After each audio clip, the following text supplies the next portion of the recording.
Hello student, आज का जो हम लोग का टॉपिक है ओसोफेगस। तो ओसोफेगस जो होता है हमारा, आपको पता ही है कि ये लंबी नली होती है और इसकी लंबाई जो होती है कितना होगा, तो 25 सेंटीमीटर होता है। देखिए मैंने यहाँ पे स्टोर का फिगर बनाया जिसमें मैंने बताया कि इसकी जो लंबाई जो होती है कितनी होती है, 25 सेंटीमीटर होती है। ये 25 सेंटीमीटर क्या होते हैं, लॉन्ग होते हैं। कौन लॉन्ग होता है, तो ओसोफेगस लॉन्ग होता है। क्या होता है, ओसोफेगस। जो ओसोफेगस होता है उसके वॉल पे जो होते हैं म्यूकस सेल्स प्रेजेंट होते हैं, जो म्यूकस का सिक्रेशन करते हैं। इट मीन्स कह सकते हैं इसके जो वॉल होती हैं उस वॉल में गॉबलेट सेल प्रेजेंट होंगी और वो गॉबलेट सेल फटती हैं जिसके थ्रू हमारा जो है म्यूकस का सिक्रेशन होता है। इसमें कोई भी डाइजेस्टिव एंजाइम प्रेजेंट नहीं होगा जो फूड को डाइजेस्ट करे। मीन्स हम कह सकते हैं इसके वॉल पे do not containing any digestive enzyme. इसमें क्या होता है, इसके वॉल में जो होता है पेरिसिस्टोलिक मूवमेंट होता है।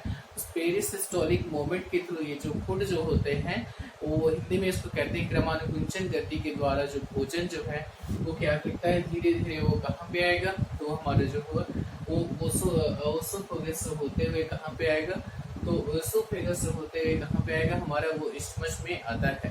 ठीक है, तो मेन जो हमारे यहाँ पे ओसोफेगस को जो हमारा है वो लास्ट में चल के इसको डिवाइड किया गया है टू पार्ट्स में। एक आपको पता ही है कि उसमें जो होता है बुलेट होता है और एक जो होता है एपिग्लॉटिस होता है। टू पार्ट्स में इसको डिवाइड किया गया है। तो पहला जो होता है इसका लिख देते हैं यहाँ पे एपिग्लॉटिस, एपिग्लॉटिस। और सेकेंड जो होता है ग्लॉटिस। ये दोनों नली होती हैं, आपको यहाँ फिगर के थ्रू समझा रहे हैं। यहाँ पे ये जो है हमारा एपिग्लॉटिस हो जाएगा, एपिग्लॉटिस। और सेकेंड जो हो जाता है हमारा ग्लॉटिस। एपिग्लॉटिस जो होता है ऐसे कैप लाइक स्ट्रक्चर होगा और वो जो होता है ग्लॉटिस को कवर किए रहता है। जैसे ही हम लोग भोजन निकलते हैं तो एपिग्लॉटिस का जो कैप होता है वो बंद हो जाता है। इट मीन्स कह सकते हैं सांस लेने के टाइम में भोजन निकलते समय हमारा जो है श्वास कुछ सेकंड के लिए बंद हो जाता है। तो देखिए जो हमारा ओसोफेगस होता है वो कहाँ पे जाकर ओपन होता है, तो जाके ओपन होगा हमारा स्टमक में आकर ओपन होता है। नेक्स्ट टॉपिक हमारा होगा वो स्टमक। तो स्टमक के बारे में जानते हैं। देखिए हमारा जो स्टमक होता है आपको दिख रहा है, it is the very largest part of alimentary canals. ये हमारे आहार नाल का जो होता है सबसे बड़ा भाग होता है। इसका जो शेप जो होता है आपको दिख रहा है, it is a bag like structure. ये बैग की तरह होता है, बैग की तरह इसकी संरचना होगी और जे शेप का होता है। कैसा होगा, जे शेप का होगा। और इसमें देखते हैं कि जो हमारा स्टमच होता है इसमें कर्वेचर प्रेजेंट होता है। इधर के साइड्स में देख रहे हैं कर्वेचर्स जो है हमारे बहुत सारे हैं। कर्वेचर यहाँ पे मीन्स कह सकते हैं हमारे इसके अंदर पीछे के साइड्स में जो होते हैं ये उभार इसके अंदर बहुत सारे होते हैं। ये जो होता है हमारा जो स्टमक होता है वो लेफ्ट साइड में एब्डोमिनल कैविटी में प्रेजेंट होता है। लेफ्ट साइड में एब्डोमिनल कैविटी में प्रेजेंट होगा। यहाँ पे जो स्टमक होता है वो स्टमक से में जो फूड आता है वो एक ओपनिंग के थ्रू आता है जिसको हम लोग क्या कहते हैं, कार्डियक ओपनिंग। दिख रहा है, ओसोफेगस से जो फूड जो डिलीवर किया जा रहा है कहाँ पे, स्टमक में, वो किसके थ्रू डिलीवर किया जा रहा है, तो एज ए कार्डियक ओपनिंग के थ्रू।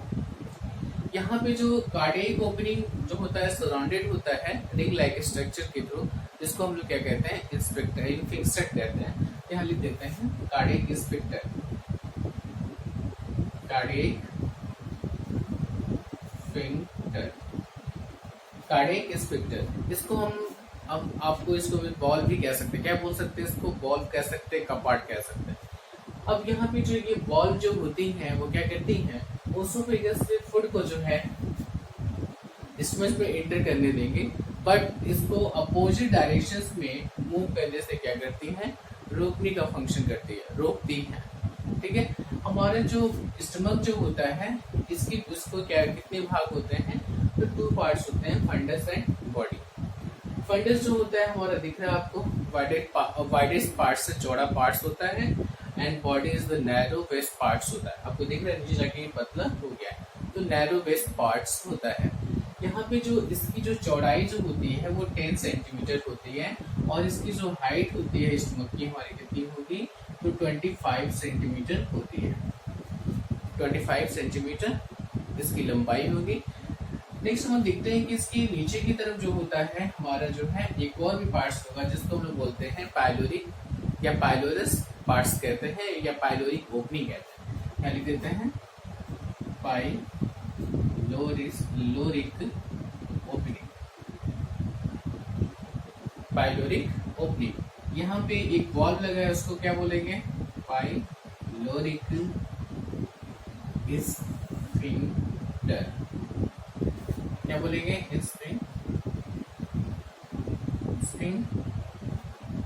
स्फिंक्टर। यहाँ पे देखिए स्फिंक्टर, पाइलोरिक स्फिंक्टर। यहाँ पे जो पाइलोरिक स्फिंक्टर जो होता है, और ये भी जो होता है आपको पता ही है कि ये क्या करता है, जो स्टमक से क्या करता है, फूड को ड्यूडेनम के अंदर, ड्यूडेनम कह सकते हैं, आपका पता ही है कि इसमें क्या बोलेंगे, इसको स्मॉल इंटेस्टाइन्स में जाने देता है, बट हमारा जो है फूड को अपोजिट डायरेक्शंस में जाने से रोकता है। रोकता कौन है, तो पाइलोरिक स्फिंक्टर जो है अपोजिट डायरेक्शंस में स्मॉल इंटेस्टाइन से फूड को रिटर्न स्टमच में जाने से क्या करता है, वो रोकता है। यहाँ पे देखिए आपको बता रहा है कि जो हमारा स्टमक होता है उसकी बॉल, इसके बाहर एक लेयर होती है, या हम कह सकते हैं मेम्ब्रेन्स होती है, जिसको हम लोग क्या नाम देते हैं, तो पेरिटोनियम। क्या बोलेंगे, पेरिटोनियम की लेयर होती है, और ये पेरिटोनियम जो होती है वो बनी होती है फैट, और किसकी बनी होगी, तो लिम्फ टिश्यूज की, कह सकते हैं किसकी, फैट्स टिश्यू बोलेंगे, एंड लिम्फ टिश्यूज के बने होते हैं। तो ऐसे हमारे स्टमक को क्या बोलेंगे, तो मोमेंटम बोलते हैं। क्या बोलेंगे, मोमेंटम बोलते हैं, और ये ह्यूमन बॉडी के अंदर प्रेजेंट हो, क्या बोलेंगे, मोमेंटम स्टमक किससे प्रेजेंट होगा, ह्यूमन बॉडी में प्रेजेंट होगा, और किससे बना होगा, तो फैट प्लस लिम्फ टिश्यू से बना होता है। लिम्फाटिक टिश्यू भी कह सकते हैं, लिम्फ टिश्यूज के बने होते हैं। नेक्स्ट इसके अंदर जो होती है हमारे सेल प्रेजेंट होती हैं।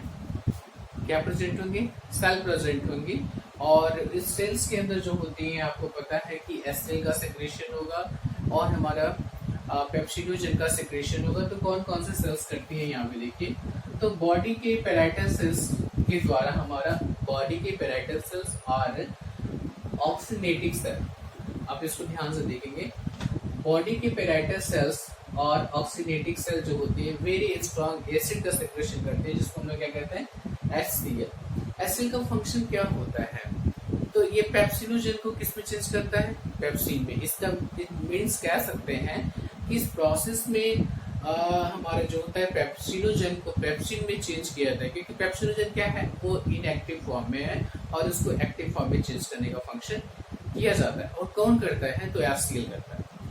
तो यहाँ पे देखिए, तो ये क्या करेगा, पेप्सिनोजन इसको चेंज करता है पेप्सिन में। पेप्सिन, अब ये एंजाइम्स क्या करता है, तो पेप्सिन जो होता है वो प्रोटीन का डाइजेशन करेगा, प्रोटीन को तोड़ेगा। तो यहाँ पे नेक्स्ट हमारा जो होता है पेप्सिनोजन हो जाएगा, पेप्सिनोजन। और नेक्स्ट हमारा जो होता है आपको पता ही है कि ये क्या करता है, एंजाइम को इनएक्टिव फॉर्म से एक्टिव फॉर्म में चेंज करता है, और फूड के साथ जो आए हुए माइक्रोन्यूट्रिएंट्स होते हैं उसका स्टमच में किल करने का फंक्शन कौन करेगा, तो कौन करता है, हमारा HCl करता है। कौन करेगा, HCl करता है। अब देखिए नेक्स्ट हमारा जो होता है, इससे और भी सेल सीक्रेट होती हैं, जिसका क्या नाम है, तो जिसका नाम है चीफ सेल या जाइमोजन सेल्स। चीफ सेल या जाइमोजन सेल, देखिए चीफ सेल और जाइमोजन सेल, ये सेल्स क्या करती हैं, तो पेप्सिनोजन का सिक्रेशन करती है। इसका करेंगे, पेप्सिनोजन का सिक्रेशन। अब इस पेप्सिनोजन को एक्टिव फॉर्म में चेंज कौन करेगा, एक्टिव फॉर्म में कौन करता है, आपको मैंने बताया, तो HCl करता है। क्या करेगा, HCl इस पेप्सिनोजन को तोड़ेगा, और किस में चेंज करता है, पेप्सिन में चेंज करता है। और पेप्सिन क्या करेगा, फूड न्यूट्रिएंट्स को या फ्रूट में न्यूट्रिएंट्स से प्रेजेंट प्रोटीन को तोड़ता है। नेक्स्ट इसमें देखिए आपको पता है कि जो हमारा इसका कंपोजिशन जो होता है, वो इसके अंदर जो होते हैं हमारा बहुत सारे गैस्ट्रिक जूस प्रेजेंट होंगे। देखिए यहाँ लिखा हुआ है secretion, mucus HCl and gastric enzyme. तो गैस्ट्रिक एंजाइम जो होती है या गैस्ट्रिक जूस जो होती है उसमें क्या क्या वाटर कितना प्रेजेंट होगा, तो 99.5% इसमें क्या होगा, वाटर प्रेजेंट होंगे। HCl जो होंगे 0.2 से 0.3% तक HCl प्रेजेंट होंगे और pH इसका जो होगा 1.5 टू 2.5 स्पेस का pH होता है। किसका pH है, तो हमारा जो है ये pH जो है किसका है, तो HCl का pH वैल्यू है।